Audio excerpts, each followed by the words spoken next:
नमस्कार दोस्तों, स्वागत है आप सभी का मेरे कहानी चैनल पे। आज मैं आपके लिए लेकर आई हूँ विश्व प्रसिद्ध साहित्यकार, नोबेल पुरस्कार विजेता रविन्द्रनाथ टैगोर की एक अत्यंत भावपूर्ण और प्रेरणादायक कहानी, खोया हुआ मोती। टैगोर जी की कहानियाँ मानव जीवन, संवेदना और सच्चे मूल्यों को बहुत सरल शब्दों में हमारे सामने रखती हैं। ये कहानी भी हमें सिखाती है कि जीवन में सच्ची संपत्ति क्या होती है और हम अक्सर क्या खो देते हैं। अगर आपको साहित्य, प्रेरक कहानियाँ और जीवन से जुड़े संदेश पसंद हैं तो मेरे चैनल को ज़रूर फॉलो करें, मेरे चैनल को सब्सक्राइब करें। तो आइए शुरू करते हैं आज की कहानी, खोया हुआ मोती। मेरी नौका ने स्नान घाट की टूटी फूटी सीढ़ियों के समीप लंगर डाला। सूर्यास्त हो चुका था। नाविक नौका के तख्ते पर ही मगरिब की नमाज अदा करने लगे। प्रत्येक सजदे के पश्चात उसकी काली छाया सिंदूरी आकाश के नीचे एक चमक के समान खिंच जाती। नदी के किनारे एक जीर्ण शीर्ण इमारत खड़ी थी, जिसका छज्जा इस प्रकार झुका हुआ था कि उसके गिर पड़ने की हर घड़ी भारी शंका रहती थी। उसके द्वारों और खिड़कियों के किवाड़ बहुत पुराने और ढीले हो चुके थे। चहु ओर शून्यता छाई हुई थी। उस शून्य वातावरण में सहसा एक मनुष्य की आवाज मेरे कानों में सुनाई पड़ी और मैं कांप उठा। आप कहाँ से आ रहे हैं? मैंने गर्दन घुमाकर देखा तो एक पीले, लंबे और वृद्ध मनुष्य की शक्ल दिखाई पड़ी, जिसकी हड्डियां निकली हुई थी। दुर्भाग्य के लक्षण सिर से पैर तक प्रकट हो रहे थे। वह मुझसे 2-4 सीढ़ियां ऊपर खड़ा था, सिल्क का मैला कोट और उसके नीचे एक मैली सी धोती बांधे हुए। उसका निर्बल शरीर, उतरा हुआ मुख और लड़खड़ाते हुए कदम बता रहे थे कि उस क्षुधा पीड़ित मनुष्य को शुद्ध वायु से अधिक भोजन की आवश्यकता है। मैं रांची से आ रहा हूँ। यह सुनकर वह मेरे बराबर उसी सीढ़ी पर आ बैठा। और आपका काम? व्यापार करता हूँ। काहे का? इमारती, लकड़ी, रेशम और त्रिफला का। आपका नाम क्या है? एक क्षण सोने के बाद मैंने उसे अपना एक बनावटी नाम बता दिया, किंतु वह अब मुझे एकटक देख रहा था। परंतु आपका यहाँ आना कैसे हुआ? केवल मनोरंजन के लिए या वायु परिवर्तन के लिए? मैंने कहा, वायु परिवर्तन के लिए। यह भी खूब कही। मैं लगभग 6 वर्ष से प्रतिदिन यहाँ की ताज़ी वायु पेट भरकर खा रहा हूँ और साथ ही 15 ग्रेन कुनैन भी, परंतु अंतर कुछ नहीं हुआ, कोई लाभ दिखाई नहीं देता। किंतु रांची और यहाँ की जलवायु में तो पृथ्वी और आकाश का अंतर है, इसमें संदेह नहीं। किंतु आप यहाँ ठहरे किस स्थान पर हैं? क्या इसी मकान में? संभवतः उस व्यक्ति को संदेह हो गया था कि मुझे उसके किसी गड़े हुए धन का कहीं सुराग मिल गया है और मैं उस स्थान पर ठहरने के लिए नहीं, बल्कि उसके गड़े हुए धन पर अपना अधिकार जमाने आया हूँ। मकान की भलाई बुराई के संबंध में एक शब्द तक कहे बिना उसने अपने उस मकान के स्वामी की 15 साल पूर्व की एक कथा सुनानी आरंभ कर दी। उसकी गंजी खोपड़ी में गहरी और चमकदार काली आंखें मुझे कॉलेज के पुराने नाविक का स्मरण करा रही थी। वह एक स्थानीय स्कूल में अध्यापक था। नाविक ने समाज से निवृत्त होकर रोटी बनानी आरंभ कर दी।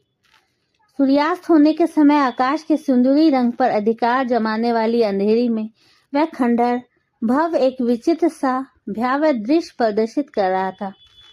मेरे पास सीढ़ी पर बैठे हुए उस दुबले और लंबे स्कूल मास्टर ने कहा, मेरे इस गांव में आने से लगभग 10 साल पूर्व एक व्यक्ति फणिभूषण सहाय इस मकान में रहता था। उसका चाचा दुर्गा मोहन बिना अपने किसी उत्तराधिकारी के मर गया, जिसकी संपूर्ण संपत्ति और विस्तृत व्यापार का अकेला वही अधिकारी था। पाश्चात्य शिक्षा और नई सभ्यता का भूत फणिभूषण पर सवार था। कॉलेज में कई वर्षों तक शिक्षा प्राप्त कर चुका था। वह अंग्रेजों की भांति कोठरी में जूता पहने फिरा करता था।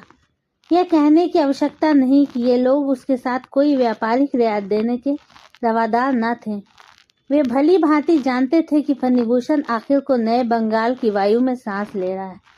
इसके अतिरिक्त एक और बला उसके सिर पर सवार थी, अर्थात उसकी पत्नी परम सुंदरी थी। ये सुंदर बला और पाश्चात्य शिक्षा दोनों उसके पीछे ऐसी पड़ी कि तौबा भली। खर्च सीमा से बाहर, तनिक शरीर गर्म हुआ और झट सरकारी डॉक्टर खटखट करते आ पहुंचे। विवाह संभवतः आपका भी हो चुका है। आपको भी वास्तव में यह अनुभव हो गया है कि स्त्री कठोर स्वभाव वाले पति को सर्वदा पसंद करती है। वह अभागा व्यक्ति जो अपनी पत्नी के प्रेम से वंचित हो, यह न समझ बैठे कि इस संपत्ति से मालामाल नहीं या सौंदर्य से वंचित है। विश्वास कीजिए, वह अपनी सीमा से अधिक कोमल प्रकृति और प्रेम के कारण इसी दुर्भाग्य में फंसा हुआ है। मैंने इस विषय में खूब सोचा है और इस तथ्य पे पहुंचा हूं, और यह है भी ठीक। पूछिए क्यों? लीजिए इस प्रश्न का संक्षिप्त और विस्तृत उत्तर इस प्रकार है। यह तो आप अवश्य मानेंगे कि कोई भी व्यक्ति उस समय तक वास्तविक प्रसन्नता प्राप्त नहीं कर सकता जब तक कि उसे अपने जन्मजात विचार और स्वाभाविक योग्यताओं के प्रकट करने के लिए एक विस्तृत क्षेत्र प्राप्त न हो। हरिण को आपने देखा है, वह अपने सींगों से वृक्ष से रगड़कर आनंद प्राप्त करता है, नर्म और नाजुक केले के खंभे से नहीं। सृष्टि के आरंभ से ही नारी जाति इस जंगली और कठोर स्वभाव पुरुष को जीतने के लिए विशेष ढंग सीखती चली आ रही है। यदि उसे पहले से ही आज्ञाकारी पति मिल जाए तो उसके वे आकर्षक हथकंडे जो उसको माँ और दादियों से बपौती रूप में मिले हैं और लंबे समय तक निरंतर चलते रहने के कारण सीमा से अधिक सत्य भी सिद्ध हुए हैं, न केवल बेकार रह जाते हैं बल्कि स्त्री को भाव स्वरूप मालूम होने लगते हैं। स्त्री अपने आकर्षक सौंदर्य के बल पर पुरुष का प्रेम और उसकी आज्ञाकारिता प्राप्त करना चाहती है, किंतु जो पति स्वयं ही उसके सौंदर्य के सामने झुक जाए वह वास्तव में दुर्भाग्यशाली होता है, और उससे अधिक उसकी पत्नी। वर्तमान सभ्यता ने ईश्वर प्रदत्त उपहार अर्थात पुरुष की सुंदर कठोरता उससे छीन ली है। पुरुष ने अपनी निर्बलता से स्त्री के दाम्पत्य बंधन को बड़ी सीमा तक ढीला कर दिया है। मेरी इस कहानी का अभागा फणिभूषण भी इस नवीन सभ्यता की छलना से छला हुआ था, और यही कारण था कि न वह अपने व्यापार में सफल था और न गृहस्थ जीवन से संतुष्ट। यदि एक ओर वह अपने व्यापार में लाभ से बेखबर था तो दूसरी ओर अपनी पत्नी के पतित्व अधिकार से वंचित। फणिभूषण की पत्नी मणिमल्लिका को प्रेम और विलास सामग्री बेमांगे मिली थी। उसे सुंदर और बहुमूल्य साड़ियों के लिए अनुनय विनय तो क्या, पति से कहने की आवश्यकता न होती थी। सोने के आभूषणों के लिए उसे झुकना न पड़ता था, इसलिए उसके स्त्रीयोचित स्वभाव को आज्ञा देने वाले स्वर का जीवन में कभी आभास न हुआ था। यही कारण था कि वह अपने प्रेममयी भावनाओं में आवेश की स्थिति उत्पन्न न कर पाती थी। उसके कान लो स्वीकार करो के मधुर शब्दों से परिचित थे, किंतु उसके होंठ लाओ और दो से सर्वथा अपरिचित। उसके सीधे स्वभाव का पति इस मिथ्या भावना की कहावत से प्रसन्न था कि कर्म किए जाओ, फल की कामना मत करो, तुम्हारा परिश्रम कभी अकारत नहीं जाएगा। वह इसी मिथ्या भावना के पीछे हाथ पैर मारे जा रहा था। परिणाम यह हुआ कि उसकी पत्नी उसे ऐसी मशीन समझने लगी जो बिना चलाए चलती है। स्वयं ही बिना कुछ कष्ट किए सुंदर साड़ियां और बहुमूल्य आभूषण बनाकर उसके कदमों में डालती रहती। उसके पुर्जे इतने शक्तिशाली और टिकाऊ थे कि कभी भी उसको तेल देने की आवश्यकता न होती थी। फणिभूषण की जन्मभूमि और रहने का स्थान समीप ही एक देहात का गांव था, किंतु उसके चाचा के व्यापार का मुख्य स्थान यही शहर था। इसी कारण उसकी आयु का अधिक भाग यहीं व्यतीत हुआ था। वैसे माँ मर चुकी थी, किंतु मौसी और मामियाँ आदि ईश्वर की कृपा से विद्यमान थी, परंतु वह विवाह के बाद ही फौरन मणिमल्लिका को अपने साथ ले आया। उसने विवाह अपने सुख के लिए किया था, न कि अपने संबंधियों की सेवा के लिए। पत्नी और उसके अधिकारों में पृथ्वी आकाश का अंतर है। पत्नी को प्राप्त कर लेना और फिर उसकी देखभाल करना उसको अपना बनाने के लिए काफी नहीं हुआ करता। मणिमल्लिका सोसाइटी की अधिक भक्त न थी, इसलिए व्यर्थ का खर्च भी न करती थी, बल्कि उसके प्रतिकूल बड़ी सावधानी रखने वाली थी। जो उपहार फणिभूषण उसको एक बार ला देता, फिर क्या मजाल कि उसको हवा भी लग जाए, वह सावधानी से सब रख दिया जाता।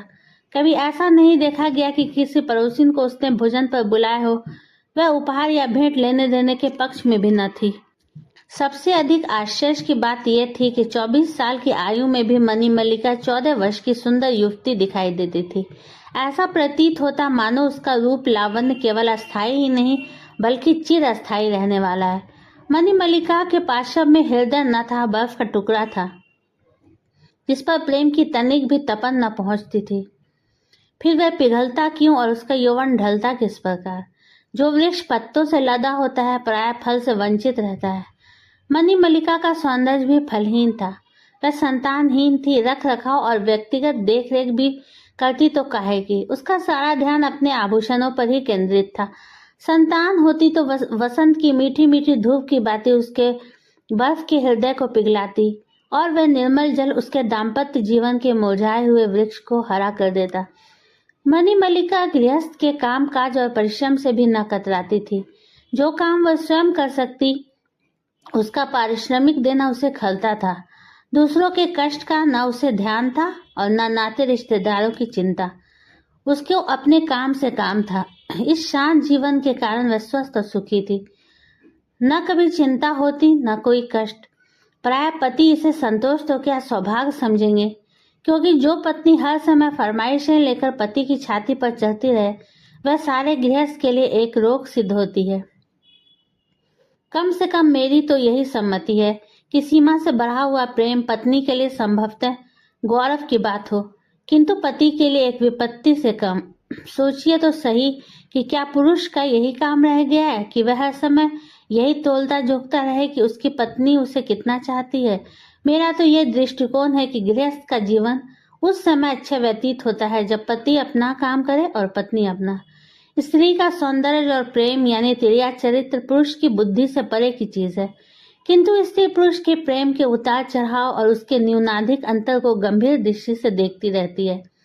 वह शब्दों की लहजे और छिपी हुई बात के अर्थ को झट अलग कर लेती है। इसका कारण केवल यह है कि जीवन के व्यापार में स्त्री की पूंजी लेकर केवल पुरुष का प्रेम है। यही उसके जीवन का एकमात्र सहारा है। यदि वह पुरुष की रुचि के वायु के प्रवाह को अपनी जीवन नैया के वितान से स्पर्श करने में सफल हो जाए तो विश्वस्तर नैया अभिप्राय के तट तक पहुंच जाती है। इसीलिए प्रेम का कल्पना यंत्र पुरुष के हृदय में नहीं स्त्री के हृदय में लगाया गया है। प्रकृति ने पुरुष और स्त्री की रुचि में स्पष्ट रूप से अंतर रखा है, किंतु पाश्चात्य सभ्यता इस स्त्री पुरुष के अंतर को मिटा देने पर तुली हुई है। स्त्री पुरुष बनी जा रही है और पुरुष स्त्री। स्त्री पुरुष के चरित्र तथा उसके कार्य क्षेत्र को अपने जीवन की पूंजी और पुरुष इससे उचित चरित्र तथा नारी कर्म क्षेत्र को अपने जीवन का आनंद समझने लगे हैं। इसलिए यह कठिन हो गया है कि विवाह के समय कोई यह न कह सके कि वधू स्त्री है या स्त्री नुमा स्त्री पुरुष। इसी प्रकार स्त्री अनुमान लगा सकती है कि जिसके पल्ले वह बंध रही है वह पुरुष है या पुरुष नुमा स्त्री। इसीलिए कि अंतर केवल हृदय का है, पर क्या जाने कि पुरुष का हृदय मर्दाना है या जनाना। मैं बहुत देर से आपको शुष्क बातें सुना रहा हूँ, परंतु किसी सीमा तक क्षमा के योग्य भी हूँ। मैं अपनों से दूर निर्वासित जीवन व्यतीत कर रहा हूँ। मेरी दशा उस तमाशा देखने वाले दर्शक के समान है जो दूर से गृहस्थ जीवन का तमाशा देख रहा हो और वह उसके गुणों से लाभ उठाकर केवल उसके लिए कुछ सोच सकता हो। इसीलिए दाम्पत्य जीवन पर मेरे विचार अत्यंत गंभीर हैं। मैं अपने शिष्यों के सम्मुख तो ये विचार प्रकट नहीं कर सकता, इसी कारण आपके सामने प्रकट करके अपने हृदय को हल्का कर रहा हूँ। आप अवकाश के समय इन पर विचार करें। सारांश यह है कि यद्यपि गृहस्थ जीवन में प्रकट रूप में कोई कष्ट फणिभूषण को ना था, समय पर भोजन मिल जाता, घर का प्रबंध सुचारू रूप से चल रहा था, किंतु फिर भी एक प्रकार की विकलता और अविश्वास उसके हृदय में समाया हुआ था और वह नहीं समझ पाता था कि वह है क्या। उसकी दशा उस बच्चे के समान थी जो रो रहा है और नहीं जानता कि उसके हृदय में कोई इच्छा है या नहीं।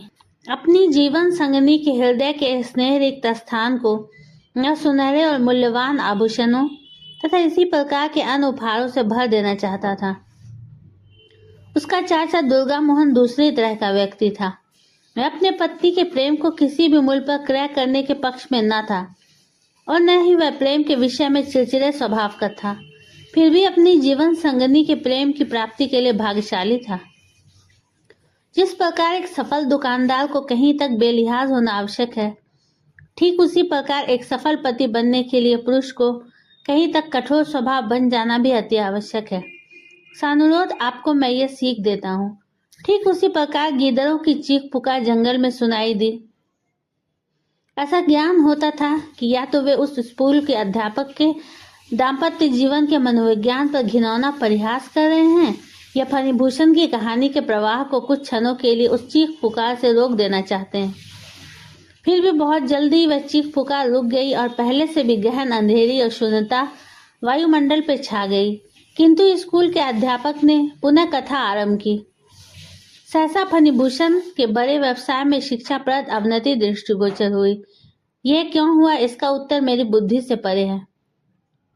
संक्षिप्त में ये कि कुछ समय ने उसके लिए बाजार में साख रखना कठिन कर दिया। यदि किसी प्रकार कुछ दिनों के लिए वह एक बड़ी पूंजी प्राप्त करके मंडियों में फैला सकता तो संभव था कि बाजार से माल को न खरीदने के तूफान से बच निकलता। किंतु इतनी बड़ी रकम का तुरंत प्रबंध खाला का घर न था। यदि स्थानीय साहूकारों से कर्ज मांगता तो अनेक प्रकार की अफवाहें फैल जाती और उसकी साख को असहनीय हानि पहुंचती। यदि पत्र व्यवहार से भुगतान का ढंग करता तो रुक्का या पर्चे के बिना संभव न था, और इससे उसकी ख्याति को बहुत बड़ा आघात पहुंचने की संभावना थी। केवल एक युक्ति थी कि पत्नी के आभूषणों पर रुपया प्राप्त किया जाए, और यह विचार उसके हृदय में दृढ़ हो गया। फणिभूषण मणि मल्लिका के पास गया, परंतु वह ऐसा पति न था कि पत्नी से स्पष्ट और सबलता से कह सके। दुर्भाग्यवश उसे अपनी पत्नी से उतना घनिष्ठ प्रेम था जैसा कि उपन्यास के किसी नायक को नायिका से हो सकता है। सूर्य का आकर्षण पृथ्वी पर बहुत अधिक है, किंतु अधिक प्रभावशाली नहीं। यही दशा फणिभूषण के प्रेम की थी। उस प्रेम का मणि मल्लिका के हृदय पर कोई प्रभाव न था, किंतु मरता क्या न करता। आर्थिक कठिनाइयों की चर्चा, प्रोनोट, कर्जे का कागज, बाजार के उतार चढ़ाव की दशा, इन सब बातों को कंपित और अस्वाभाविक स्वर में फणिभूषण ने अपनी पत्नी को बताया। झूठे मान, असत्य विचार और भावावेश में साधने से समस्या जटिल बन गई, और स्पष्ट शब्दों में विषय की गंभीरता बताकर डरते डरते अभागे फणिभूषण ने कहा, तुम्हारे आभूषण। मणि मल्लिका ने नहा की और न उसके मुख से कुछ ज्ञात होता था। उस पर गहरा मौन छाया हुआ था। फणिभूषण के हृदय को गहरा आघात पहुंचा, किंतु उसने प्रकट न होने दिया। उसमें पुरुषों का सा वह साहस न था कि प्रत्येक वस्तु का वह प्रतिदिन निरीक्षण करता। उसके इनकार पर उसने किसी प्रकार की चिंता प्रदर्शित न की। वैसे विचारों का व्यक्ति था कि प्रेम के जगत में शक्ति और अधिक से काम नहीं चल सकता। पत्नी की स्वीकृति के बिना वह आभूषणों को छूना भी पाप समझता था। इसलिए निराश होकर रुपए की प्राप्ति के लिए युक्तियां सोचकर कलकत्ता चला गया। पत्नी अपने पति को प्राय जानती है, उसकी नस नस से परिचित होती है, पर पति अपने पत्नी के चारित्र का इतना गंभीर अध्ययन नहीं कर सकता। यदि पति कुछ गंभीर व्यक्ति हो तो पत्नी के चरित्र के कुछ भाग उसकी तीक्ष्ण दृष्टि से बचाकर जान लेता है। संभवतः यह सत्य है कि मणि मल्लिका ने फणिभूषण को अच्छी तरह न समझा। एक पाश्चात्य व्यक्ति का व्यक्तित्व मूर्ख स्त्री के अंधविश्वास जैसे जीवन और उसकी समझबूझ से प्राय ऊंचा होता है। वह स्वयं स्त्री की भांति एक रोमांचकारी व्यक्तित्व बनकर रह जाता है, और इसी कारण पुरुष की उन दशाओं में से किसी में भी फणिभूषण को पूरी तरह सम्मिलित नहीं किया जा सकता। मूर्ख, अंधा, जंगली। मणि मल्लिका ने अपने बड़े सलाहकार मधुसूदन को बुलाया। वह दूर के रिश्ते से चचेरा भाई था और फणिभूषण के व्यापार में एक असामी की देखरेख पर नियुक्त था। योग्यता के कारण नहीं, बल्कि रिश्तेदारी के जोर पर वह उस असामी पर अधिकार जमाए हुए था। काम की चतुराई के कारण नहीं, बल्कि रिश्तेदारी की धौंस में हर माह वेतन से भी अधिक रकम ले उड़ता था। मणि मल्लिका ने सारी राम कहानी उसके सामने वर्णन की और अंत में पूछा, क्या करूं, नेक सलाह दो। मधु ने बुद्धिमत और दूरदर्शिता के ढंग से सिर हिलाकर कहा, मेरा माथा ठनकता है, इस मामले में कुशल दिखाई नहीं देती। सांसारिक बुद्धिहीन व्यक्तियों को हर कार्य में संदेह ही संदेह दिया करता है। उनको किसी काम में कुशल नहीं दिखाई देता। फणिभूषण को रुपया तो मिलने से रहा, अंत में तुम्हें आभूषणों से भी हाथ धोने पड़ेंगे। सांसारिक समस्याओं और पुरुष और नारी के संबंध में जो मणि मल्लिका के अपने व्यक्तिगत विचार थे, उनके प्रकाश में मधु के निकाले हुए परिणाम का प्रथम भाग संभावित और दूसरा सत्य मालूम होता था। विश्वास उसके हृदय से जाता रहा था। संतान उसके थी ही नहीं, बाकी रहा पति, वह किसी गिनती में ही न था, अतः उसका संपूर्ण ध्यान अपने आभूषणों पर केंद्रित था। इन्हीं से उसके हृदय की प्रसन्नता थी, यही उसको संतान के समान प्रिय थे। संतान को माँ से छीन लीजिए, फिर देखिए ममता की क्या दशा होती है। यही दशा मणिमल्लिका की थी। उसका ये विचार था कि उसके आभूषण पति के मंसूबों की भेंट हो जाएंगे। फिर मुझे क्या करना चाहिए? अभी मैके चले जाओ, सारे आभूषण वहां छोड़ आओ, चालाक मधु ने कहा। इस प्रकार उसकी हांडी को भी बघार लगता है। यदि सारे नहीं तो कुछ आभूषण मधु को अपने हत्थे चढ़ने की भी आशा थी। मणिमल्लिका उसी समय सहमत हो गई। बढ़ते हुए अंधकार से स्कूल के अध्यापक पर भी गंभीरता छा गई, किंतु कुछ क्षणों के पश्चात उसने फिर वर्णन आरंभ किया। झुटपुटे के समय, जबकि सावन की घटाएं आकाश पर डेरा जमाए हुए थी, वर्षा मूसलाधार हो रही थी। एक नौका ने रेतीली सीढ़ियों पर लंगर डाला। दूसरे दिन प्रातः घटाटोप अंधेरे में मणिमल्लिका आई और एक मोटी चादर में सिर से पांव तक लिपटी हुई नौका पर सवार हो गई। मधु, जो रात से उसकी नौका में सोया हुआ था, उसकी आहट से जाग गया। आभूषणों की संदूकची मुझे दे दो ताकि सुरक्षित रख लूं। अभी ठहरो, जल्दी क्या है, चलो तो सही, आगे देखा जाएगा। नौका का लंगर उठा और वह फुफकारती हुई नदी की लहरों से जूझने लगी। मणिमल्लिका ने सारे आभूषण एक एक करके पहन लिए थे।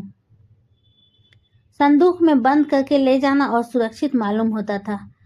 मधु हक्का बक्का रह गया जब उसने देखा कि मणि के पास संदूकशी नहीं है। उसको इसकी कल्पना भी न थी कि उसने आभूषणों को अपने प्राणों से लगा रखा है। चाहे मणिमल्लिका ने फणिभूषण को न समझा था, किंतु मधु के चरित्र का एक बहुत ही ठीक अंदाजा लगाया था। जाने से पहले मधु ने फणिभूषण के एक विश्वासी मुनीम को लिख भेजा था कि मैं मणिमल्लिका के साथ उसको मैके पहुंचाने जा रहा हूं। यह मुनीम दुनिया का अनुभवी और बड़ी आयु का था और फणिभूषण के पिता के समय से ही उसके साथ था। उसको मणिमल्लिका के जाने से बहुत चिंता और संदेह हुआ। उसने अपने मालिक को फौरन लिखा। वफादारी और खैरखाही ने उसे प्रेरणा दी और अपने पत्र में अपने मालिक को खूब खरी खरी सुनाई। पति की लाज और दूरदर्शिता दोनों का यह अर्थ नहीं कि पत्नी को इस प्रकार स्वतंत्र छोड़ दिया जाए। मणिमल्लिका के हृदय के संदेह को फणिभूषण समझ गया। उसे अत्यंत दुख हुआ। वह इस संबंध में एक शब्द भी शिकायत का जबान पर न लाया।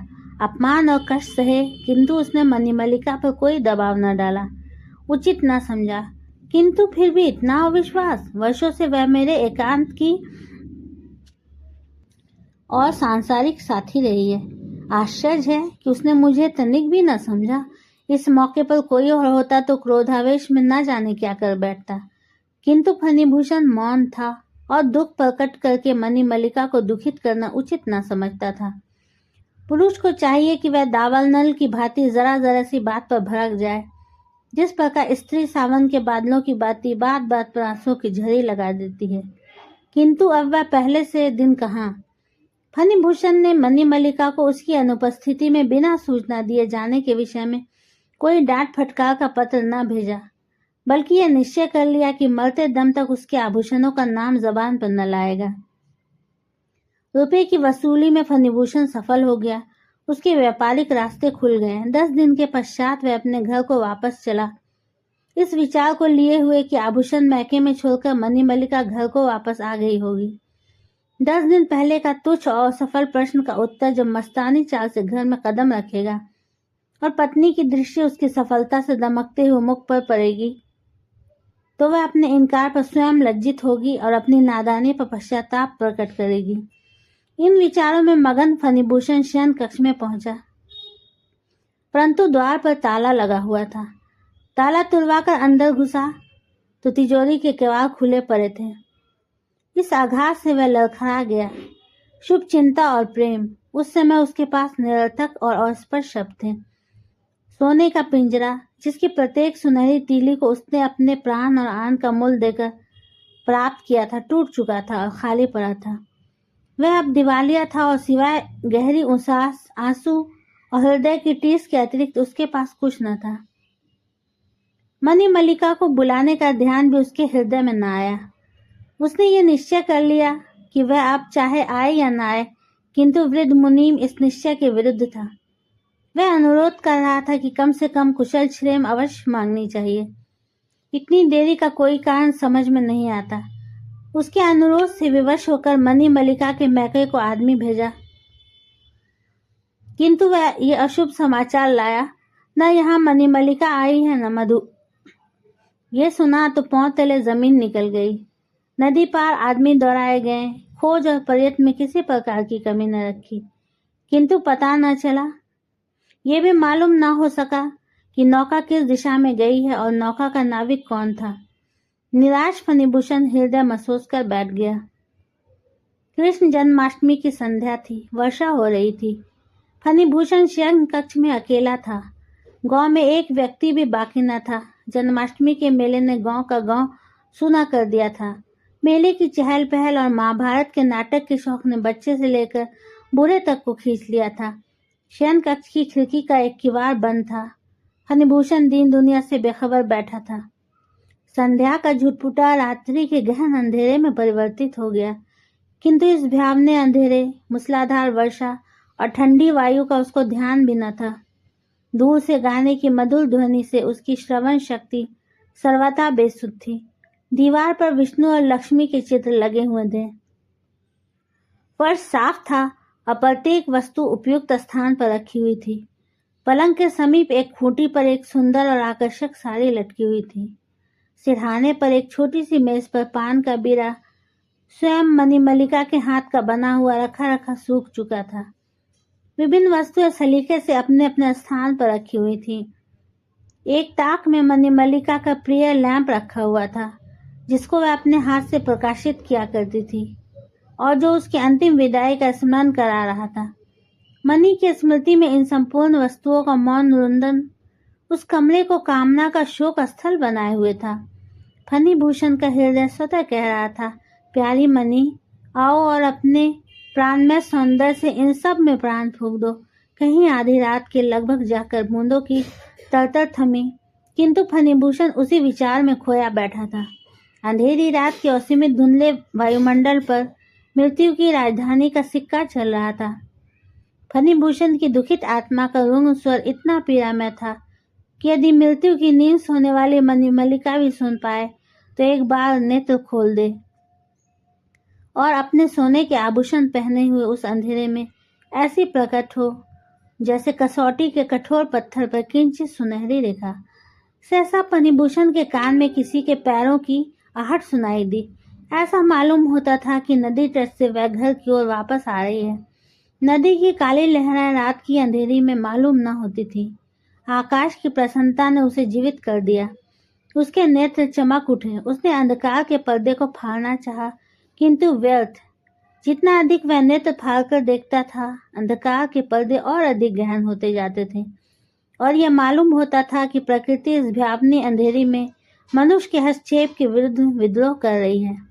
आवाज समीप से समीपतर होती गई, यहाँ तक कि सीढ़ियों पर चढ़ी और सामने द्वार पर आकर रुक गई, जिस पर ताला लगा हुआ था। द्वारपाल भी मेले में गया था। द्वार पर धीमी सी खुटखुट सुनाई दी, ऐसी जैसे आभूषणों से सुसज्जित स्त्री का हाथ द्वार खटखटा रहा हो। फणिभूषण सहन न कर सका। जीने से उतरकर बरामदे से होता हुआ द्वार पर पहुंचा। ताला बाहर से लगा हुआ था। संपूर्ण शक्ति से उसने द्वार हिलाया। शोरगुल से उसका सपना टूटा तो वहां कुछ न था। वह पसीने से सराबोर था, हाथ पांव ठंडे हुए थे। उसका हृदय टिमटिमाते हुए दीपक की अंतिम प्रकाश की भांति जलकर बुझने को तैयार था। वर्षा की तर तर ध्वनि के सिवाय कुछ भी सुनाई न देता था। फणिभूषण से यह वास्तविकता किंचित मात्र भी विस्मित न हुई थी कि उसकी अधूरी इच्छाएं पूरी होते होते रह गईं। दूसरी रात को फिर नाटक होने वाला था। नौकर ने आज्ञा चाही तो चेतावनी दे दी कि बाहर का द्वार खुला रहे। यह कैसे हो सकता है? विभिन्न स्वभाव के व्यक्ति बाहर से मेले में आए हुए हैं। दुर्घटना का संदेह है। नौकर ने कहा, नहीं, तुम जरूर खुला रखो, तो फिर मैं मेले नहीं जाऊंगा। तुम अवश्य जाओ। नौकर आश्चर्य में था कि आखिर उसका आशय क्या है। जब संध्या हो गई और चहुओर अंधकार छा गया तो फणिभूषण ने उस खिड़की में आ बैठा। आकाश पर गहरा कोहरा छाया हुआ था। घनघोर घटाएं ऐसी तुली खड़ी थी कि जल थलेग कर दें। चहुओर शून्यता का राज था। ऐसा मालूम होता था कि सारे संसार का वायुमंडल मौन भाव से किसी मधुर ध्वनि को सुनने के लिए अपने कान लगाए हुए है। मेढकों की निरंतर टर टर और ग्रामीण स्वांगों की कंपित ध्वनि भी उस शून्यता में वादक न मालूम होती थी। आधी रात के लगभग फिर संपूर्ण शोर चहल पहल रात्रि के मौन में होने लगा। रात ने अपने काले वस्त्रों पर एक और काला आवरण डाल लिया। पहली रात की भांति मणिभूषण को फिर वही आवाज सुनाई दी। उसने नदी की ओर दृष्टि उठाकर भी न देखा। ईश्वर न करे कि कोई अनाधिकार चेष्टा द्वारा समय से पूर्व ही उसकी आकांक्षाओं का खून कर दे। वह मूर्तिवत बैठा रहा, जैसे किसी ने लकड़ी की प्रतिमा को बनाकर शरीर से कुर्सी पर चिपका दिया हो। पंजों की आहट सुनसान घाट की सीढ़ियों की ओर से आकर मुख्य द्वार में प्रविष्ट हुई। चक्कर वाले जीने की सीढ़ियों पर चढ़कर अंदर के कमरे की ओर बढ़ी। लहरों की प्रतिस्पर्धा में अपने नौका को देखा होगा, इसी प्रकार फणिभूषण का हृदय बल्लियों उछलने लगा। वह आवाज बरामदे से होती हुई शयन कक्ष की ओर आई और ठीक द्वार पर आकर ठहर गई। अब केवल द्वार प्रवेश करना शेष था। फणिभूषण की आकांक्षाएं मचल उठी। संतोष का आंचल हाथ से जाता रहा। वह सहसा कुर्सी से उछल पड़ा। एक दुख भरी चीख मनी उसके मुख से निकली, किंतु दुख है कि उसके पश्चात मेढकों की आवाज और वर्षा की बड़ी बड़ी बूंदों की तरतर के सिवा कुछ न था। दूसरे दिन मेला छटने लगा। दुकानें आरंभ हो गईं। दर्शक अपने अपने घरों को वापस जाने लगे। मेले की शोभा समाप्त हो गई। फणिभूषण ने दिन में व्रत रखा और सब नौकरों को आज्ञा दे दी कि आज रात को कोई भी व्यक्ति न रहे। नौकरों का विचार था कि हमारे मालिक आज किसी विशेष मंत्र का जाप करेंगे। संध्या समय जब कहीं भी आकाश की टुकड़ियों पर बादल न थे, वर्षा से धुले हुए वायुमंडल के सितारे चमकने लगे थे। पूर्णिमा का चांद निकला हुआ था।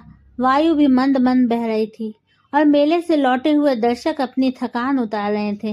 वे बेसुध हुए सो रहे थे और नदी पर कोई नौका दिखाई न देती थी।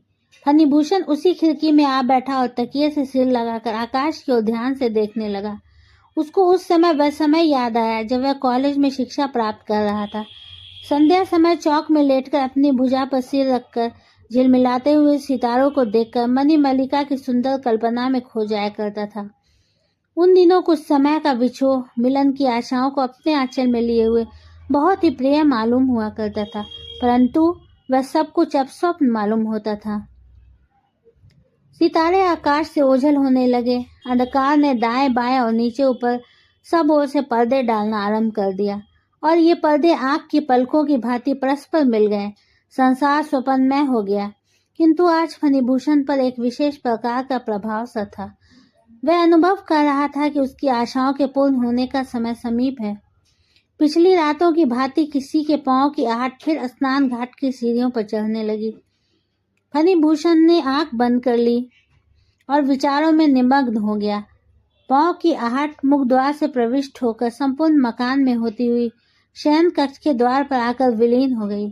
फणिभूषण का संपूर्ण शरीर कांपने लगा, परंतु वह दृढ़ निश्चय कर चुका था कि अंत तक आंखें न खोलेगा। आहट कमरे में प्रविष्ट हुई।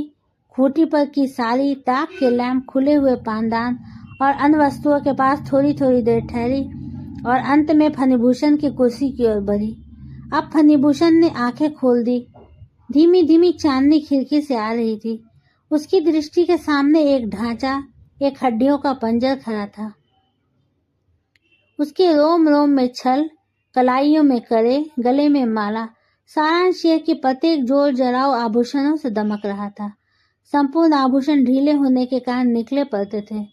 नेत्र वैसे ही बड़े बड़े और चमकीले, परंतु प्रेम भावना से रिक्त थे। 18 वर्ष पूर्व विवाह की रात को शहनाइयों के मधुर स्वरों में इन्हीं मोहिनी आंखों से मणिमल्लिका ने फणिभूषण को पहली बार देखा था। आज वही आंखें वर्षा की भीगी चांदनी में उसके मुख पर जमी हुई थी। पंजर ने दाएं हाथ से